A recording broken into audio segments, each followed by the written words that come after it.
and their conversation was like, if you don't take care of yourself, you're gonna die tomorrow. Basically, yeah, and in my journey, I compromise on my health. All my incomes and everything, I sacrifice food. I just have like a place to sleep and then a computer to work. So all the all the budget for food and everything, I put into blind.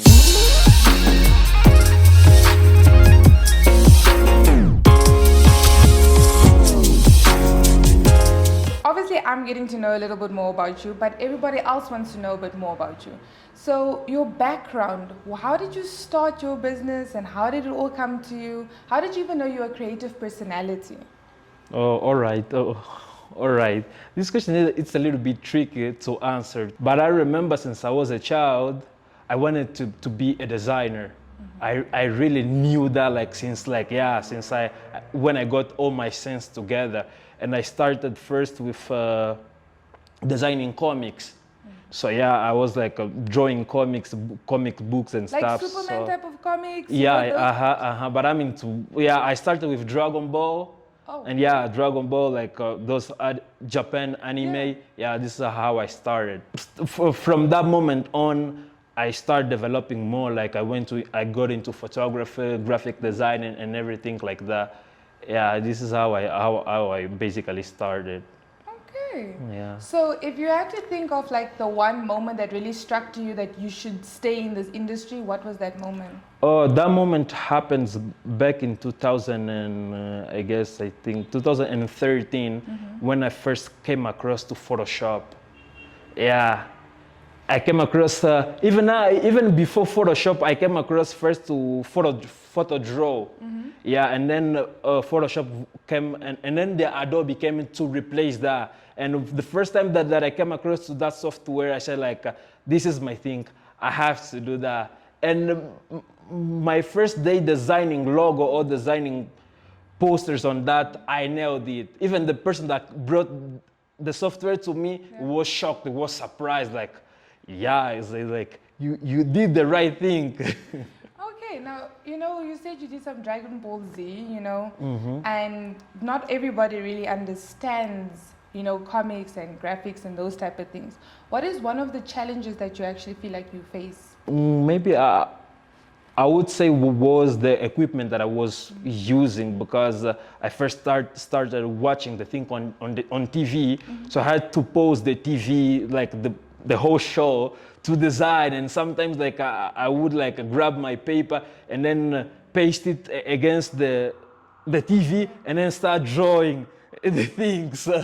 Yeah, I would say equipment. I didn't have any tablet back then, and things like that. That was the challenge, I guess. Okay, now you say you have that as a challenge. Do you feel like you have a good support system? Yeah, yes, I did, because my parents, they never stopped me to pursue anything. So I was in that domain, I'm very lucky.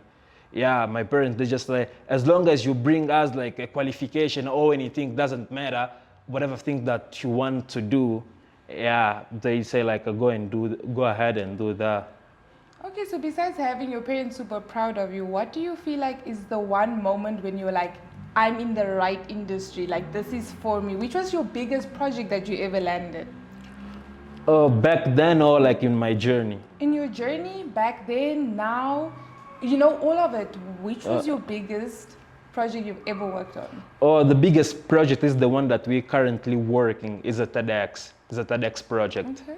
Yeah, we are working on the TEDx project, so I don't have to say much about that because it's yet to come. So that is the biggest one, and I'm and I was surprised to the thing that I came up with, and how I translate the concept into visual. So you're basically telling me there's a few things that we should start looking out for, and that is still coming in the works.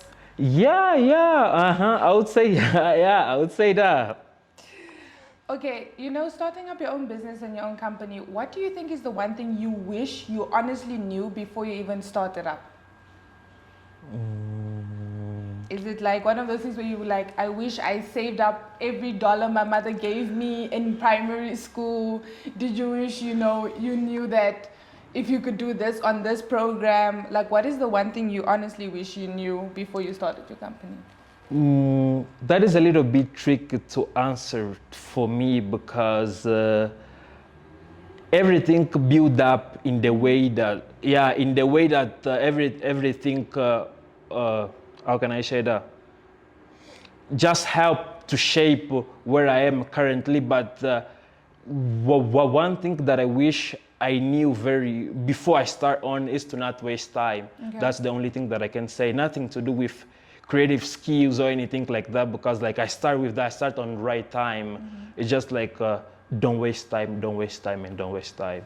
All right, so don't wasting time. That is your main thing that you feel like you should have known. Yeah, I should have known. Okay, so tell me, why does it really matter to have good branding and like good services when it comes to the public? First we should first we have to start defining what is brand and what is branding. And brand is basically how we think about a particular subject. Yeah. Can be a company or can be a person, yes, or can be and a service and so on. So basically it works like as a reputation, but it's not 100% a reputation. It's how we perceive anything that we come across. So, and branding is the process to shaping that. And sorry, I'm a little bit lost. What was the question again? So basically I'm asking, why does it matter to have a good brand? And when you're giving services to different public members or different projects that you get, at the end of the day, your client, why is it important that your brand, stands out for them?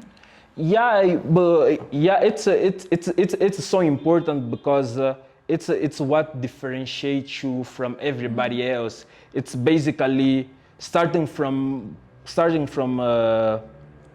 brand identity perspective. It's like your face. Everybody has like a unique face, and then going a little bit with the things that we don't see. It's like how do you behave, your personality. So, and branding, it's all about shaping a unique, not copying your competitors or people who are like leading the industry or making more money than you, but it's basically finding your unique personality and influence people to fall in love with that. Okay. Yeah, basically it's all about that.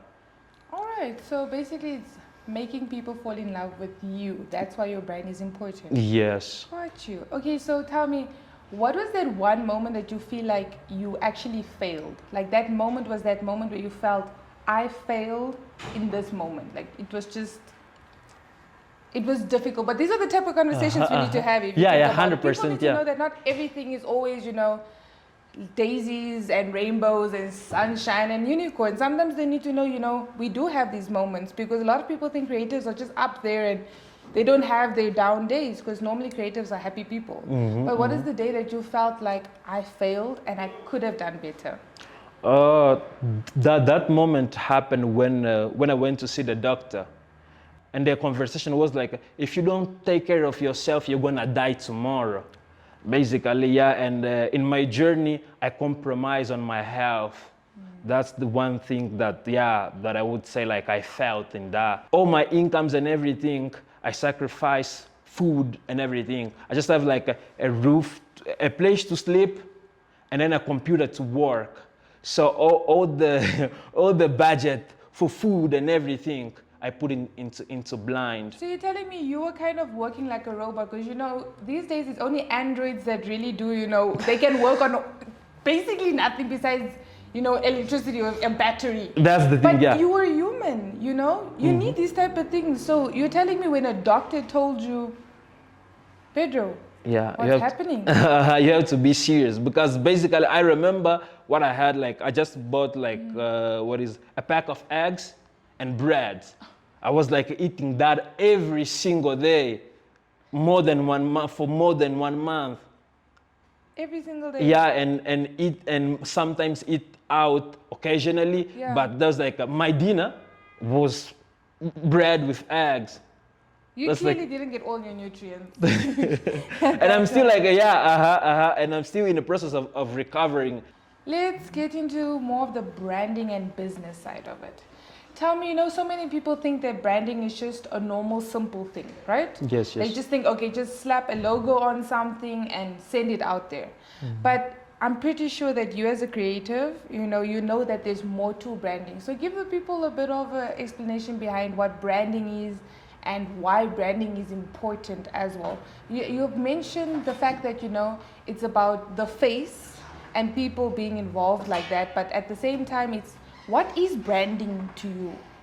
Branding is a process of customize a unique story in order for your audience of people that identify with that life, with that vibe to fall in love with. And the process of branding all starts with why. Why do you do what you do? Basically, it's the first element that you should know when you are building a brand.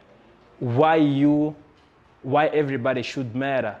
Why not just anybody else? Like anybody else could come up with that idea, and why you? Sometimes the journey gets really tough.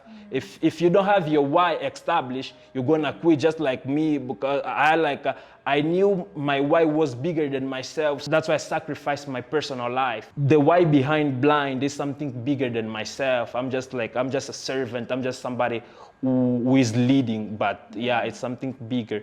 So in building a brand, that is the first thing that you have to consider. Why before you do shining things and products and everybody, why and everything, why. Okay, so tell me this, right? You have to obviously get photographers and you need to get videographers and those different people in the industry, right? To bring your vision alive.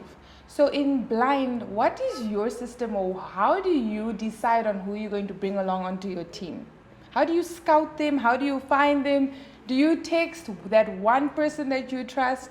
Or is it one of those things where you just start a conversation with different people and you're willing to give them a chance? And I could answer that question like in a different level. For example, for the people that work directly in Blind, like the employees, it's a different than hiring a freelancer. So let me answer. On the freelance base, I do my research and I find a specific style of that person. For example, I have a lot of friends in the photography space. I have Cassie, I have Claudio, and I also have Andrew. And I know I don't know how to explain that, but I know which project this guy could be the best fit. So it's something that sometimes happened. I don't know how to explain that, but I just feel that. I trust my gut. Gotcha. So it's all about the gut, you say. It's one of those trust your instincts, trust who you are, trust that you will know the right person, basically. Yeah, it's about the gut, but your gut must be well informed. Okay. Yeah, it's that's why I exercise on that. So even and then I test my gut based on the fact that we have, okay, cool, this photographer or this videographer, it does this style, and for this project, based on the conversation that we have for the client and the vision, this guy would be the best fit to the... Tell me, what do you feel like is the most, rewarding part of your job? I'm pretty sure there's so many different things and so many different ways you could measure those. But if you had to really think about it, what is the one thing that you feel like rewards you the most throughout your job journey?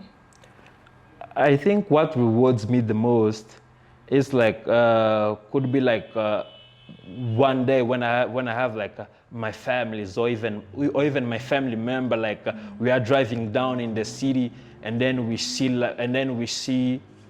let me say, for example, if I had to work on Dior and then we see a Dior shop somewhere in town, and then I'm gonna say I'm the one who helped shaping this company, I'm the one who brought these brands to life. Yeah. That is the ultimate fulfillment to me. That's the most rewarding part. Yeah, I did that. Oh, I gosh. did this. Okay, so tell me, hey, as a creative director, what makes a great creative director? Because everybody and anybody can stand up one day and say, I'm a creative director, but then they don't even know how much work it takes, how much effort, the support that you need, the team that you would need. So what makes a good creative director to become a great creative director? First of all, it's discipline. Yes, you have to be very disciplined in a point where you don't put first what you feel. Yeah, and then you have like to have your why well established, which is all about the greater good. So, and put the personal taste aside, and listen more, listen to what the clients want. And and how do you communicate best to your team, to the people that are working under you. I think that's it, I guess. Okay. So if you think about tomorrow, the next day, and the day thereafter, the month thereafter, and a year after that, where do you feel like you're going to go in this field? Like, what's your next step? What do you feel like is the next step in your field of work? Oh, what is the next step in my field of the brands gonna become more human and more authentic, and we'll talk more to their customers or to their audience. Like and being very how can I put that into words, like being human. Yes, because it's like it's all about interaction now, because we are getting into the age where we're going to introduce all of these robots and AR and things like that. So and the next thing is like as brand we have like to be very human. We have to humanize our brands. I like that, because at the end of the day, with everything, a robot can become very stiff.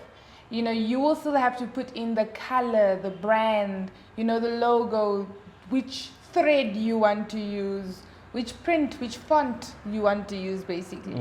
But I like how you brought it back to the fact that you still have to bring that human nature style to it and vibe to it, even though so many people think, it can be Androided or it can be made, just via electronics and technology taking over. But, one thing that I want to ask you actually is, what is that one thing, whether it be a book, whether it be a song, what is that one thing that gives you inspiration? Is it your mother walking in and cooking? What gives you inspiration? What is that one thing you hold on to, that resource? I would say my mentors. And yes, and my mentors, they wrote like several books on, I think that is what keeps me going. If it was not like, in some extent, their knowledge transferred to me, I wouldn't be where I am right now. It's like I hold into the knowledge that they share, into those experiences. Not necessarily them as people, but what they brought on table. All right, so tell me something. What and how do you balance your personal life from your work life? So what would you consider being your personal life? And what would you consider being your, work life? And how do you keep the balance between the two? I'm by nature a very extreme person. Okay. Yeah, and I don't believe in work-life balance. And I say I don't have a 9-to-5 job. I have a lifestyle. So, which means like I can wake up at 3 a.m. and start designing.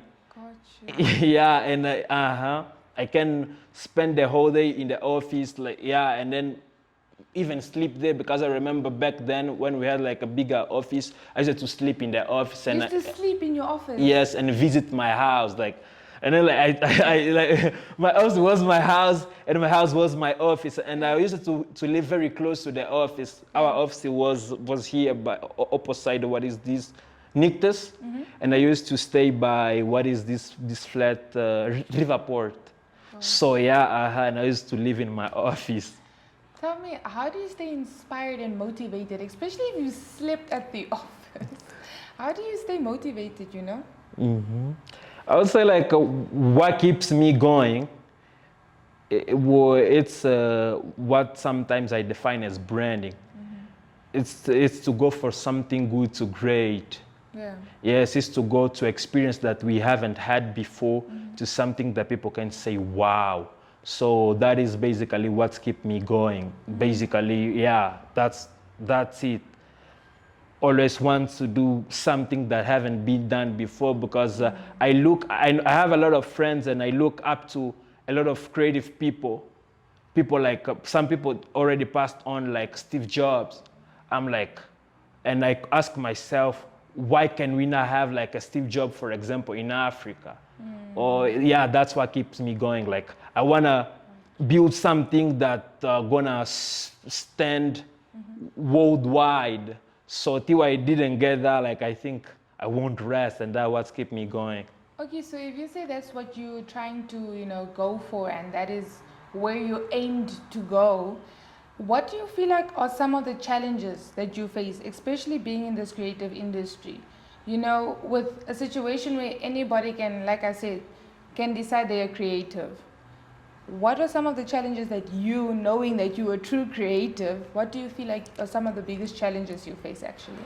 The people that are leading the creative industry are not creatives. That's the first. Yes, and the second challenge I would say is the conflict between the ideas of being professional and being hustler, between doing your art and eat something. So most of the time, doing your art means that you're gonna say more no's than yes. And hustling and have something to eat, it's all about saying yes. And then in the process, you lose yourself, and we call that like you sell your soul.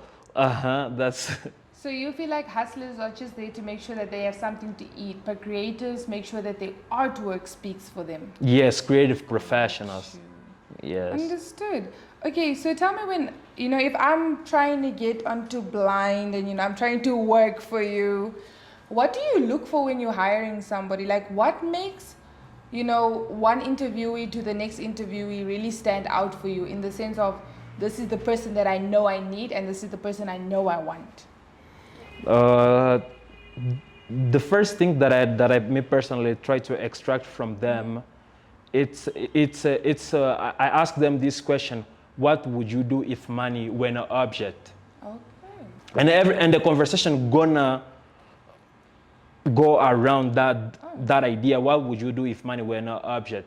Or what if you had a chance to go back and to study whatever thing that you would without your parents being like forcing you, because we know we know everything that is going on. So what would you do? Yeah. If they say like, yes, I would be a graphic designer, I would be a writer, I would be a photographer, then I know that you are the right fit.